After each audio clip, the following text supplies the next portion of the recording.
My name is Andrew Cleary, and you are listening to the F1 Podcast.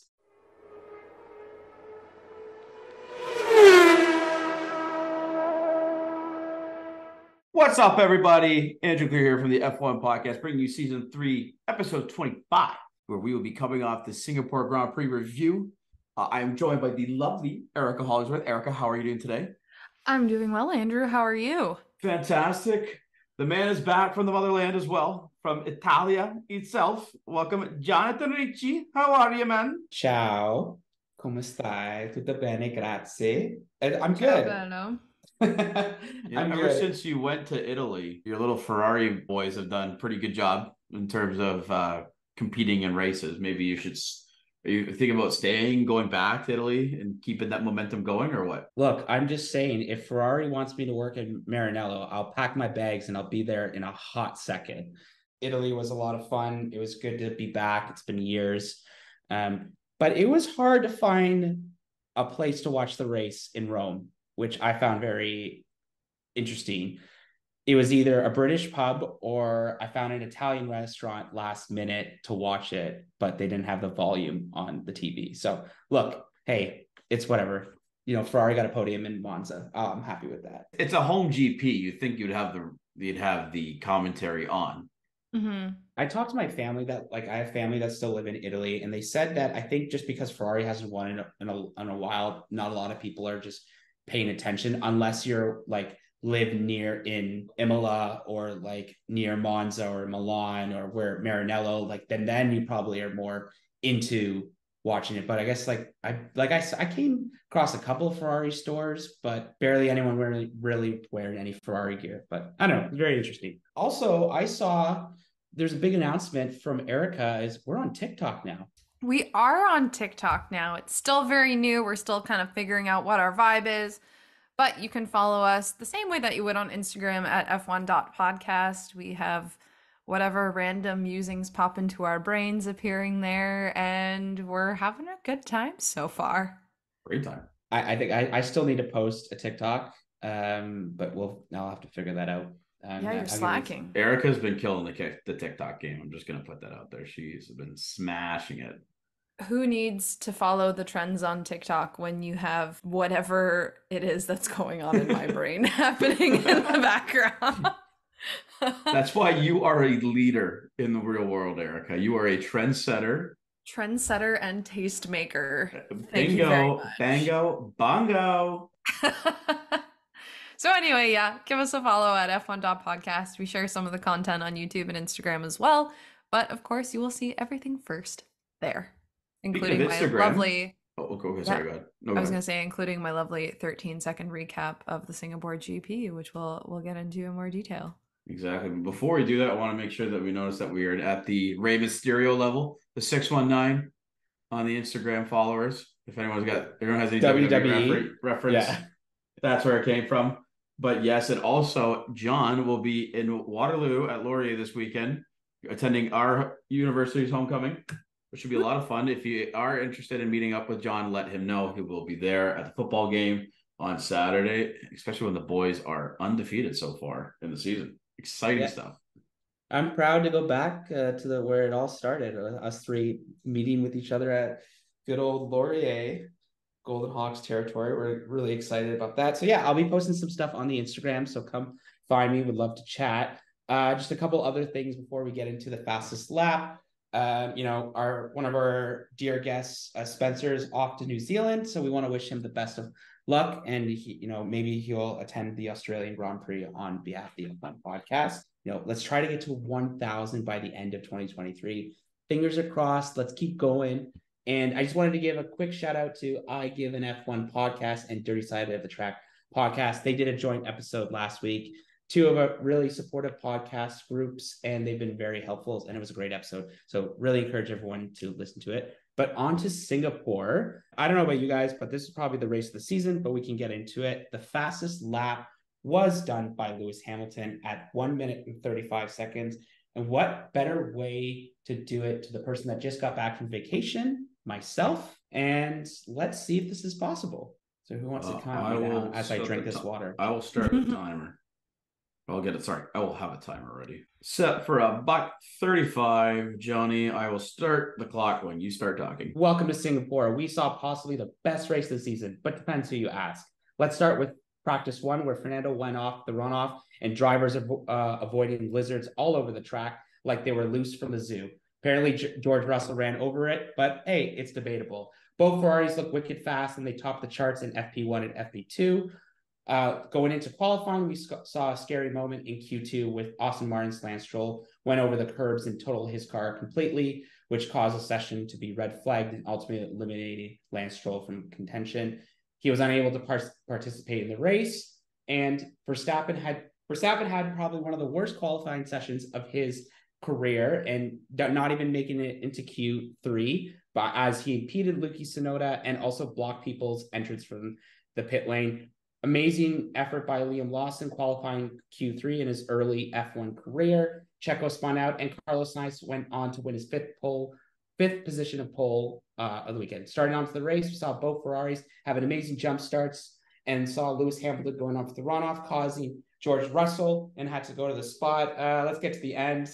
And Ferrari wins the race, but we'll get back into it. Yeah, you had time. I don't know. I saw the 10 seconds and I was just like, okay, the end. But Sainz had an amazing race. Also, Lando did terrific driving. I think we saw a lot this weekend. I honestly believe this was the race of the season, not only because Ferrari didn't win, but I thought we saw a lot, not only good qualifying, Carlos Sainz on those tires, and especially the last 20 laps, really made the racing interesting. And with the Red Bulls not a contention, we saw Lando, we saw the Ferraris, we saw Mercedes, and it was good action overall. And like Liam Lawson's first points, but I think let's just open it up. What's really stood out for you this weekend, team? I agree with a lot of what you called out there. I found that this was a very exciting weekend. We saw people all over the grid in places where we wouldn't normally expect to see them. It came down to the wire in terms of who was going to be on the podium. We had the two Mercedes, Lando and Sainz, really in close proximity. And even 15 laps before the end, we had Leclerc kind of in the running for it as well. Alonso before the safety car and stuff like that too. It was really good fun to see this. Also some quality entertainment on the radios from a lot of the drivers as per usual. I will say a couple other shout outs. One that comes to mind is Piastri moving 10 places up the grid to finish P7. I feel like that's been a little bit overshadowed in what's been going on. Obviously, as a McLaren fan, I'm going to draw attention to it. But it was really kind of great to see. And I mean, as much as some of what we're seeing is putting a few folks' futures up in the air because we're wondering who's going to sign with teams, who's not going to re-sign with teams next year, looking specifically at AlphaTauri. It was good fun to see qualifying come down to the wire in Q3, Q2, and Q1, to see the race come down to the wire as well. And I don't think you can ask for much more. This is what F1 is. It's the chaos and the excitement down to the very last second. Great to see Liam Lawson score his first points in his F1 career at a really, really tough track. Like, Singapore is not easy by any stretch of the means, especially on the body. It's so strenuous. Guys losing 5 to 10 kilograms during the race alone because of the humidity and how intense it is.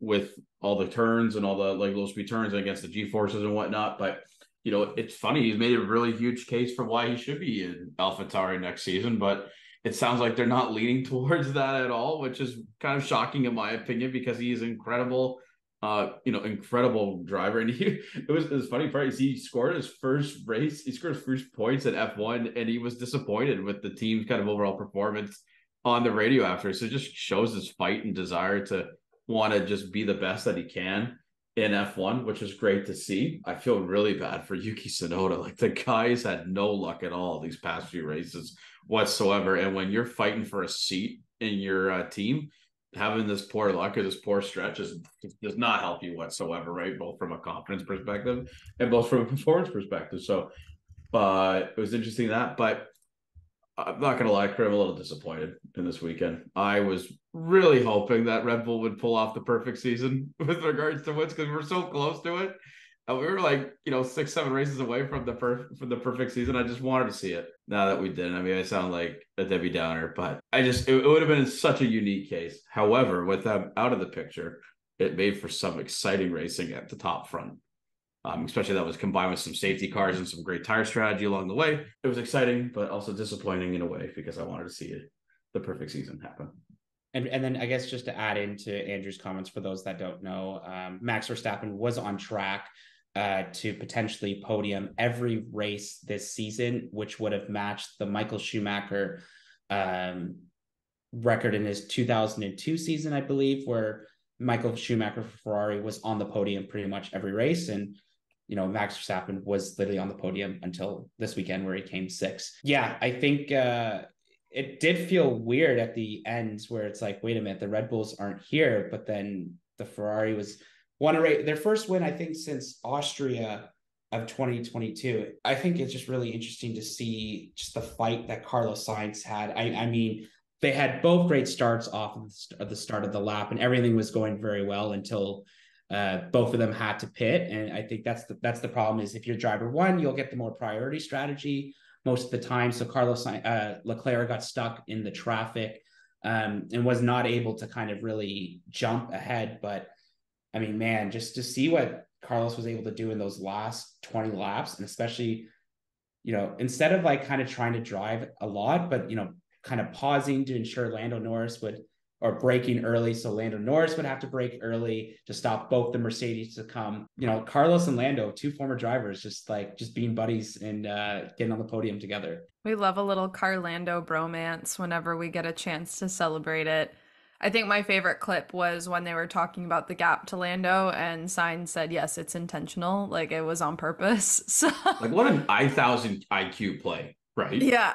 Like being able to defend himself by giving Lando the DRS so that he could then defend from the Mercedes, just thinking 2-3 steps ahead in that regards is great to see. I think what Carlos has proven, not only that whatever's happened over the summer break, he's clearly like been the better driver since the summer break for Ferrari right now, being on the podium and stuff, but he is not afraid to kind of question strategy and says, no, we're going to do it like my way. Or as for, it seems like with Leclerc, with his strategy, is like he needs a good tire strategy. He needs a good car in order to compete, where Carlos is not afraid to be like, no, let's do it my way. It was really fun to kind of watch this all play out, and it was a shame. I know there was a lot of talk throughout the race over, is Ferrari going to really kind of push and maybe do some creative strategy in order to secure a 1-2 podium finish, or do they really just push for preserving the race of Carlos, who is kind of taking on that primary seat within the team, especially since we've come back from the summer. And while it is unfortunate for Leclerc because there's so much fire in this guy, and he was really clearly early on in the race wanting to push and put the pressure on Sainz as we went, I think it was the right call because it really did come down to the wire. I mean, had that not been what they did, had they had to have a different pit strategy, they probably would have given up track position to Norris. Maybe we would have seen, Lando get his first place, which would have been really exciting. But I also think that would have opened up more opportunity for the Mercedes to pass, and we would have seen Russell or Hamilton a little bit further up the grid. So kind of curious to see what might have gone down, but I am very happy to see Carlos up there. It's his second first. He had 2 back-to-back poles, just like a very well-deserved and very well-driven race. And overall, I don't think you can be too mad. I mean, like, obviously we did all want to see that Red Bull victory. This ends the 10 in a row win streak for Verstappen. I think it's been 15 races in a row if you include the last few races of the 2022 season.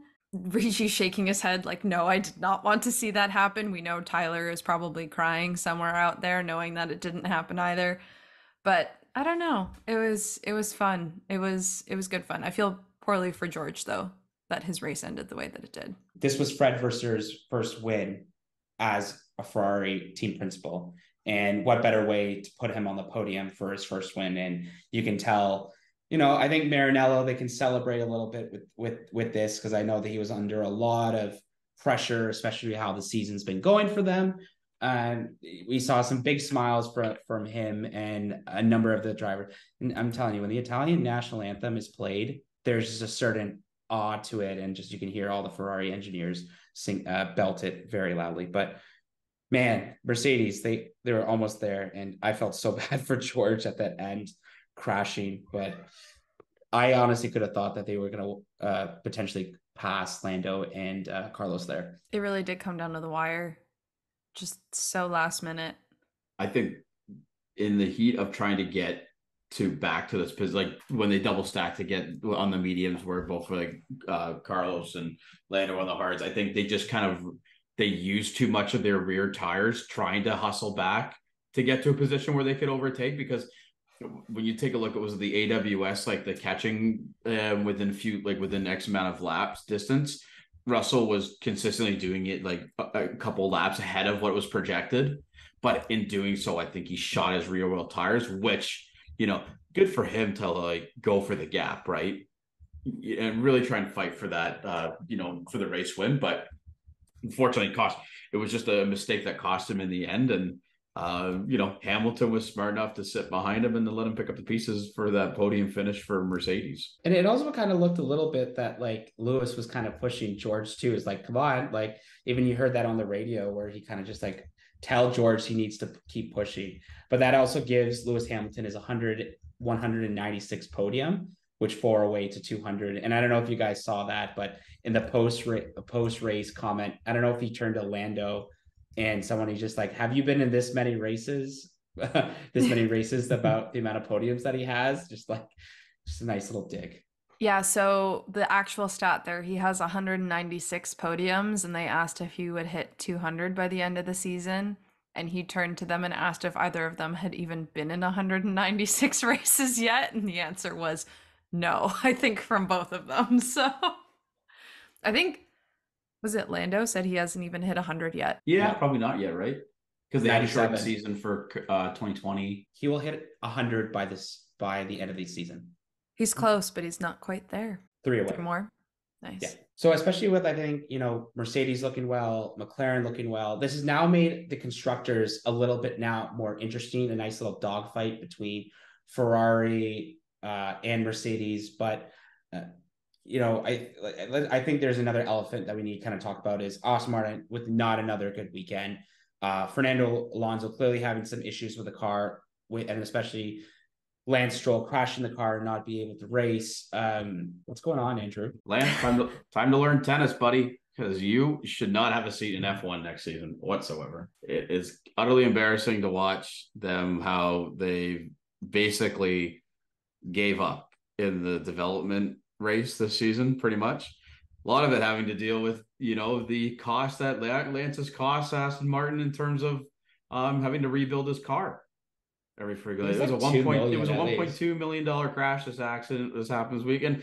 It's great to see that he's okay. Obviously, that was a huge shunt. I remember seeing that on the live on qualifying. They go to his cam, and he just slips it out of the final turn, right, and just caught the curb. And my God, what force does he hit the barrier with, right? But it's these constant mistakes. Like, I don't know if anyone saw this on F1 website. They had about if you looked at the constructor standings, it had had Red Bull, and then it had Verstappen and Perez, and then it had, followed by Mercedes, and it had, had the 2 drivers, everybody's drivers listed out. But, for some reason, they decided not to put Stroll's name up for Aston Martin. It just showed Aston Martin and then Alonso and nobody else. And honestly, that's what it feels like this season, because all he's done is carry the team. And as such, he's, had just a pathetic race on Sunday, struggling with the car in every worst case scenario, saying it was terrible to drive, which is a complete polar opposite of when we were in Bahrain earlier this year, when he said it was the most loveliest car to drive that he's had in a while.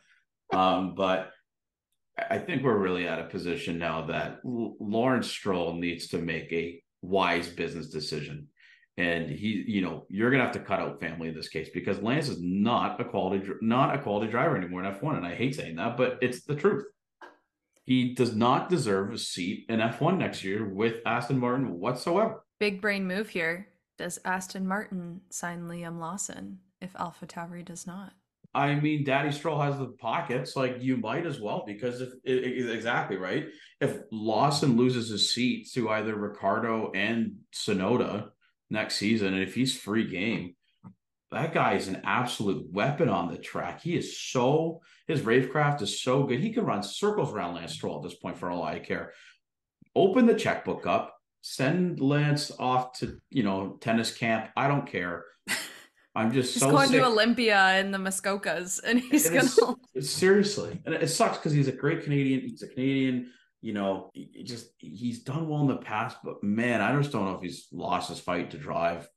I'm glad he's okay. I'm glad he's feeling better, but it's annoying to watch every GP where, Alonso's fighting to get into the points and Lance is just worried about not getting blue flagged at the back. I'm curious about the team. I know last year with Mick, after a few instances of having completely totaled the car and essentially needing a rebuild, and obviously that impacted Haas's budget. Yeah. He was penalized if there was damage to the car that he caused in either qualifying or racing incidents. Is there a similar type of play in motion at Aston Martin? Like, is Lance being penalized at this point and having to kind of like pay the team out of pocket? I don't know. But if he does, it's just his dad. It's just family money at the end of the day. It's going to get funneled back to his dad anyways, right? So that's the frustrating part with him being this pay driver, is that he's not putting the team towards one. And then we have Mike Crack spewing this complete BS about how he's on a similar level with Fernando. I'm like, Mike, what the fuck have you been watching all season? Like, get your head out of your ass and watch the race properly. Because if I don't tell you, I posed this question earlier on in the season. I think it was in Canada, the Canadian GP review, when we had Spencer and Tyler on. I said, at that point in the season, was Alonso driving the 6th or 7th fastest car to these ridiculous podium positions, or was Lance Stroll that bad? And right now it's become a position where Alonso is driving this car into a territory that shouldn't be, because we are so behind in the development race compared to the top 5 or the top 5 constructors, that I honestly don't think we're going to finish P4 anymore. I think McLaren's going to pass us probably by Texas. Like, I think Austin, they're going to catch us up, and we're going to finish P5 in the constructors. And Lance gave away so many points at the beginning of the season where Alonso was able to take the car. You would think Lance could do the same thing if, quote unquote, Mike Crackling's on the same level of driving, that, we could have had these points positions where we wouldn't have to be worrying about, or as an Aston Martin, we wouldn't have to be worrying about, our P4 position at the end of the day.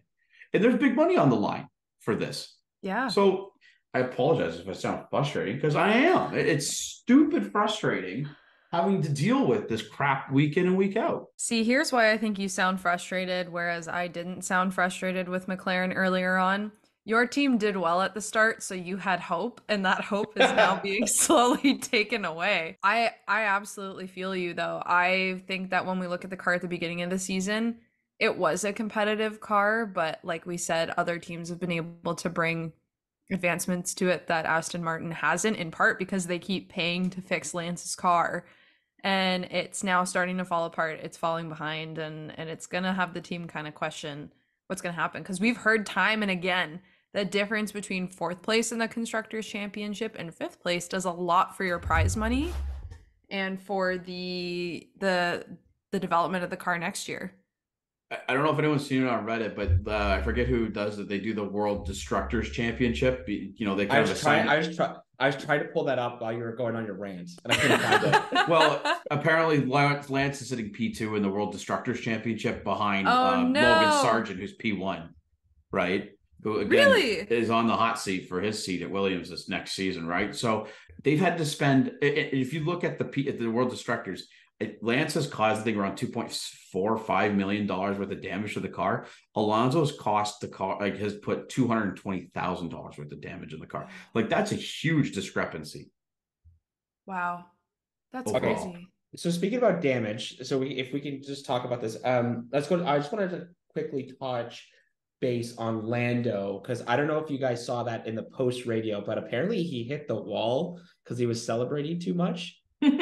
Oh, was that at the end? Because he swung way out as he was crossing the finish line, and I was like, what is going on here? Fun fact, Norris has more Q3 appearances than Perez does during his time as a Red Bull driver. That's an insane stat. We've talked about how Perez struggles in qualifying, but especially when you think about this season and how it kicked off, you'd expect things to be a little bit more kind of like neck and neck. And last year was not great if you were driving that McLaren either. So hot dip. That is whoo boy. Yeah. So on the radio, he's like, "Oh my gosh, like I like so excited." And he's like, "Oh, I just hit the car." And then like his radio's like, "Congratulations, bring the car home, please." That's awesome. We saw a lot of good things of the drivers getting kind of distracted. There's that viral clip of Lewis going around where he's driving 225 kilometers an hour and just casually flicks up his visor to scratch his nose. Yeah, incredible. It's you know what? As much as we think that these people are operating on another level, sometimes you have baser urges that you got to give into. You got a little itch on the nose, you got to scratch it. You silly, you sometimes lose control of yourself. We all see what happens to the footballers. Happens to the F1 drivers too, you know? But you see where his hand position was, like driving 220 kph Yeah, down the road. He's just kind of like casually driving it, like he's driving an everyday sorry. road car. You know, flips up the knife, flips up his visor, scratches his nose. I'm like, this dude is just so nonchalant. Imagine trying to do that for us, right? Just it goes to show the difference in level between these professionals, right? These pro athletes who are able to drive these cars at such a wicked speed, and then us in our, I'm too scared to sneeze if I'm on the 401. Like I can't even I can't even imagine being in one of these cars. Yeah. Dude, I'm scared to sneeze at a stoplight. I mean, a stop sign. Stoplight, stop sign. Okay, anyway. Well, but like, I guess either way, it's red. Okay, transition to Red Bull. What happened this weekend? Segue. Oh. Can I say something though first? I think Red Bull was actually massive winners this weekend. I need you to elaborate deeply. They essentially saved the sport of F1 this weekend.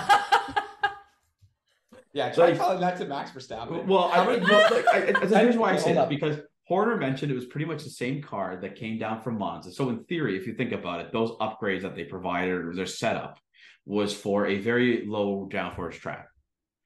Well, Singapore is very much, it's not suited for, you need it's a high downforce track at Singapore. So maybe the car, they just kind of, brainwave did not compute, didn't want to put in the right, setup for this weekend. So they couldn't start to figure out, but then also not getting out of Q2, fair enough. They've been able to win from Q2 this season. Overall, Max has done that, I think, twice, right? So, but instead of starting on the soft or medium tires, they started on the hard tire to kind of go long in the race. But, the average safety car at the Singapore Grand Prix over its entire history has been like the mid-20s in terms of the lap count.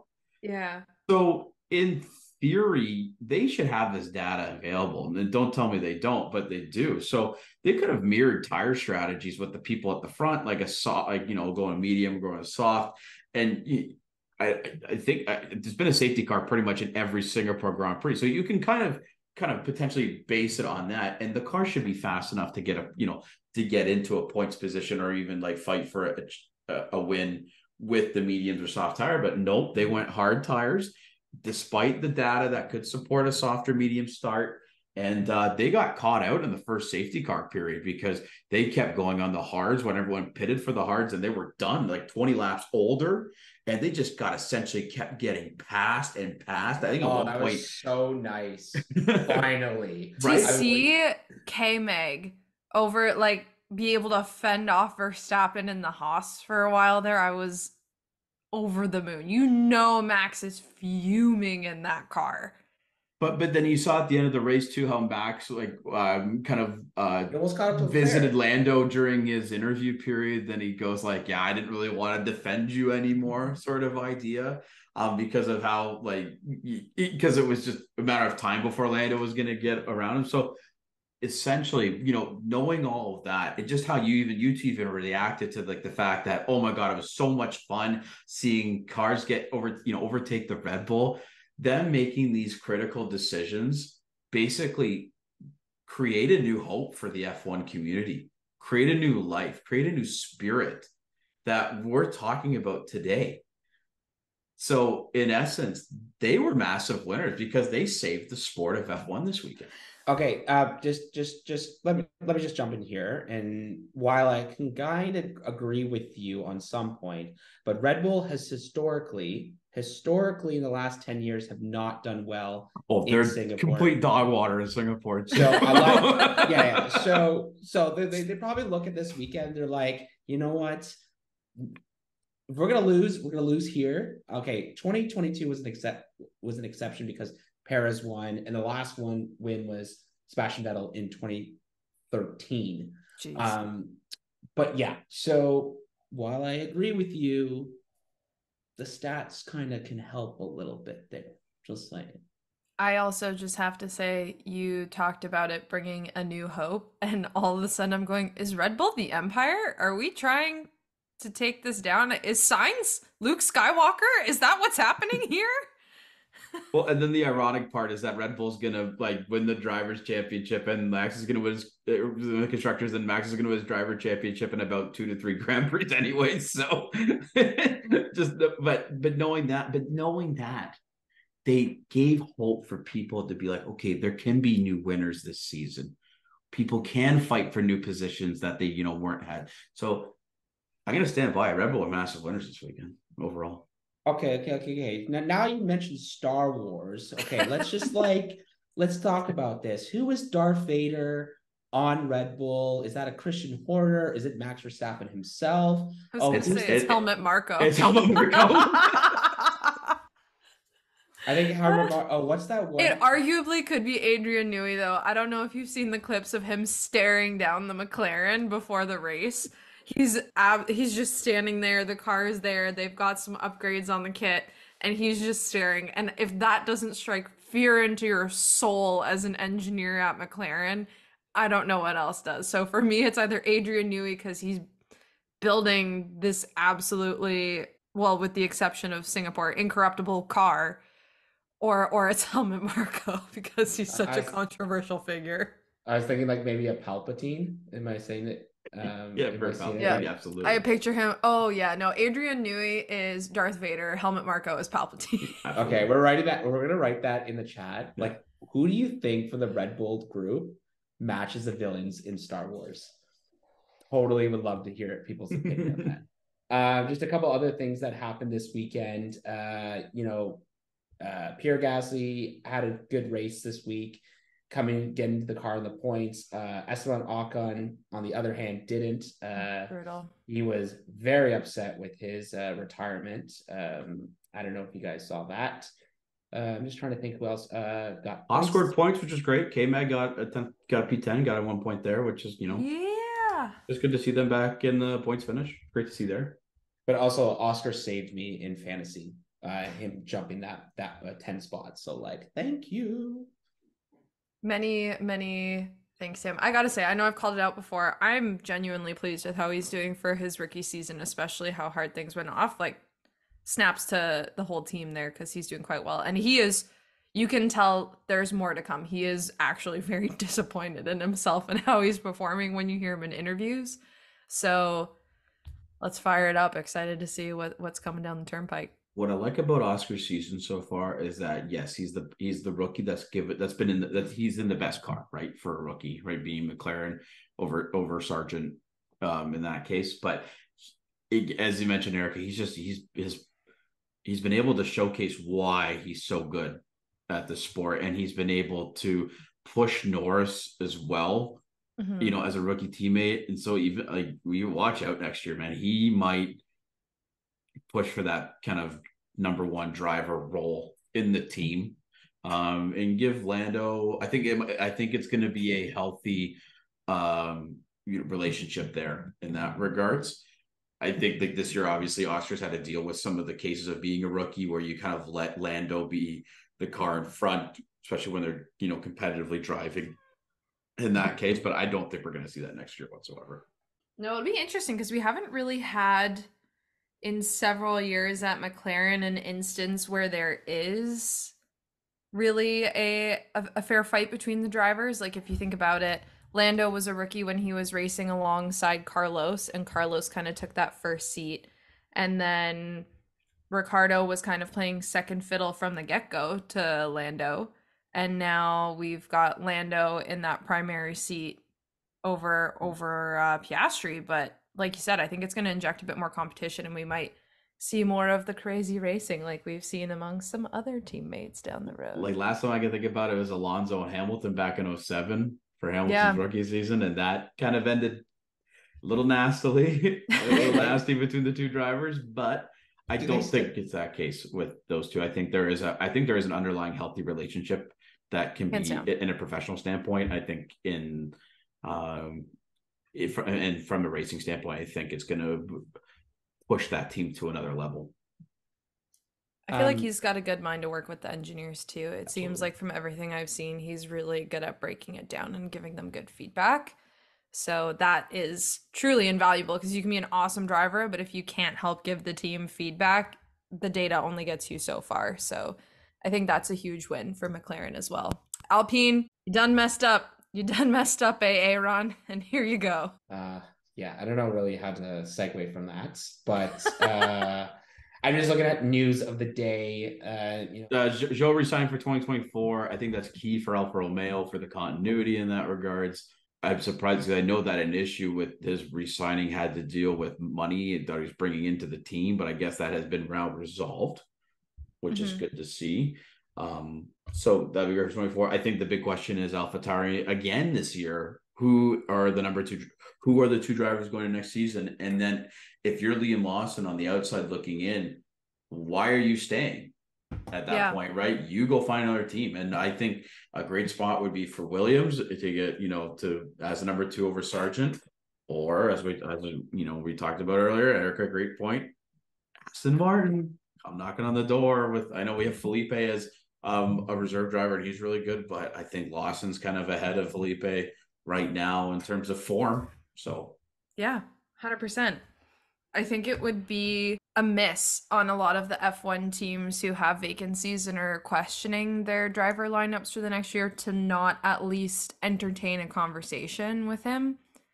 And yeah, you mentioned Williams, which frankly I hadn't even really thought of, but there's been a lot of jokes about Sargent wanting to have Lawson as his mentor now because of what's been going on. So I think it would be cool to see him at Williams as well. That's another thing I wouldn't mind seeing. So, clearly I have the ear of the executives at all of these companies, and they listen to me espouse my nonsense on a daily basis. And so for those of you who I haven't already spoken to on the phone today, listen up. I'm telling you, it's the power of the F1 podcast TikTok. Everybody wants a piece of us. So just kind of segueing to Japanese Grand Prix this weekend. Last year, Max Verstappen won here. Statistically, he can't win here this weekend. So the chance for him to clinch the title will be in Qatar later on. But this is a track where Schumacher's won the most races. McLaren is the biggest. McLaren has the most wins in terms of constructors, and actually didn't really know this, but many title deciding races have been crowned at the Japanese Grand Prix. 13 world drivers have been crowned here over the 36 world championships have hosted. Japan is the only Asian nation to host a Formula One race until Malaysia joined the calendar in 1999. I feel like Japan used to be, I think, in tandem with Brazil, like one of the final 2 races of the season. And sometimes it would end in Japan, like seasons would end in Japan as well, so that where the titles were decided there. So it's a fun track. Like, yeah, I think this used to be like Honda's test track, like as in their like practice facility. And just to think, like, imagine having that track to practice to test your Formula One car on would be just incredible. My hope is that they've taken some safety upgrades into consideration, because we clearly had not learned our lesson last year when Gasly had some very terrifying near run-in with some safety equipment there. So fingers crossed that we have nice weather and that things go much smoother than they have in the past. But it's Suzuka. I mean, I just love watching the crowd too, even when they just pan around. Everyone's having a great time. They're so respectful. I never have to worry about flares getting in the way of my viewing. It's fantastic. And yeah, I think it's going to be an exciting race. We'll see if Red Bull we'll see if Singapore truly was a blip as per usual. Or we'll see if maybe it's a symptom of something deeper. Not only that, speaking about the fans, 2019, 122,000. In 2022, 200,000. So curious to see if there's going to be even more fans there here. But yeah, I don't know. I'm curious to see if this Ferrari run is going to keep going. Carlos clearly shows that he's on a tear, so it'd be nice to kind of see this go into Japan. Curious if Aston Martin will bounce back, but yeah, I guess time will tell. I don't know. Did they declare that Lance Stroll can drive this weekend? I think he'll be able to drive. I know that just for precautionary reasons, he didn't drive on Sunday, probably for the best because that was a huge ass shunt. Hopefully he can drive this weekend, but again, I'm not holding up hope that he's going to do well in that case. But prove me wrong, Lance. Please do. And I will shut up. Make me eat my words effectively. Or at the very least, show up with a tennis racket. Yeah. On that note, this was season 3, episode 25 of the F1 podcast. I am Ricci with my amazing co-hosts, Andrew and Erica. Always a pleasure to sit down and talk Formula One with you guys. Again, please follow us on all our social media channels, and especially the new hit that everybody likes, TikTok. Ayo. So please follow us on there. And yes, I will be at obviously our homecoming, our university where we all met at Laurier this weekend. So would love to meet some fans. I'm pretty sure that Phil's grandson is following us on Instagram. So like the F1 podcast. So I'll give them a shout out there. Do it. They are actually. Don't look down. Don't look down. Don't look up. Party hard. Have a good time. Shorter line at the back bar. And yeah, let's try to get to 1,000 followers on Instagram. And I think it's like 95% of our followers on 94% of people that watch our videos on YouTube are not subscribed. So make sure to subscribe. And thank you guys so much for listening. Thank you everyone for listening to this week's episode. And we'll see you after the Japanese Grand Prix next week. I think Sunday or Monday, but stay tuned on our social media. See you everyone.